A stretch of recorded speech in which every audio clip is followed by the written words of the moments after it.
Bonjour. Donc d'accord.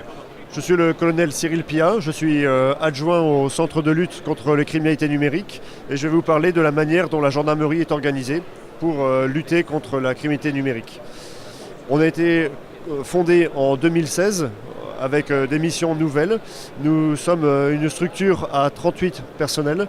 Nous sommes organisés selon 3 départements. Un département d'investigation, entre à peu près on a 17 personnes. Un département d'appui technique pour soutenir les investigations un petit peu sophistiquées.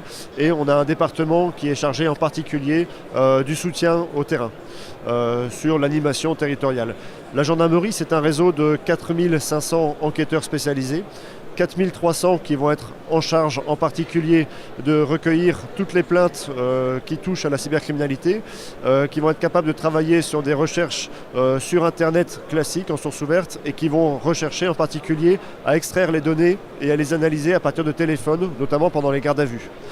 À un échelon, cette fois-ci, beaucoup plus régional ou départemental, on va trouver des enquêteurs en technologie numérique.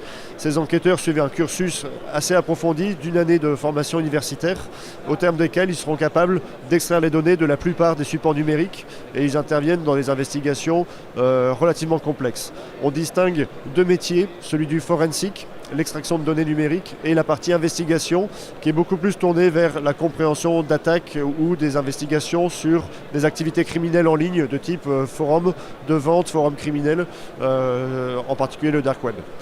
À l'échelon central, on a 2 structures qui vont piloter ces 4500 personnes. On a un laboratoire au sein de l'Institut de recherche criminelle qui va travailler spécialement sur toute l'extraction de données numériques, la mise au clair. Et on a en vis-à-vis une structure, le Centre de lutte contre les criminalités numériques, C3N, qui participe à la diffusion de toutes les pratiques d'investigation en ligne ou en rapport à de la criminalité sur Internet. Au sein du C3N, on a donc un mixte de diffusion de bonnes pratiques, d'identification de tout le réseau des opérateurs privés qui sont associés aux enquêtes, les hébergeurs, les fournisseurs d'accès à Internet, les opérateurs de VPN et les opérateurs de moyens de paiement. Donc c'est un énorme catalogue de plus de 6000 coordonnées de personnes morales à travers la planète, comment on les contacte, quel type d'informations elles disposent. Et en parallèle, on a aussi une activité d'investigation, d'initiative le plus souvent, mais aussi en co-saisine, c'est-à-dire nous apportons un appui assez spécialisé sur les enquêtes conduites par nos sections de recherche, que donc des structures gendarmerie, et on vient en appui technique sur certains dossiers.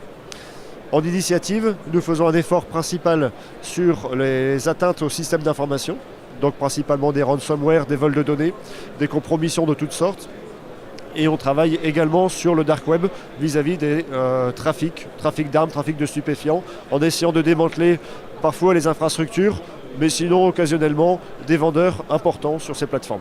Dans le domaine des infractions sur Internet, le territoire national est beaucoup trop restreint, on ne peut quasiment pas déboucher. Donc il y a la coopération internationale entre forces de l'ordre en coopération judiciaire, c'est-à-dire en impliquant les magistrats de pays, ou en coopération directe, c'est-à-dire nous sollicitons directement les opérateurs privés à l'étranger, Google, Facebook, mais même des opérateurs en Europe, assez nombreux.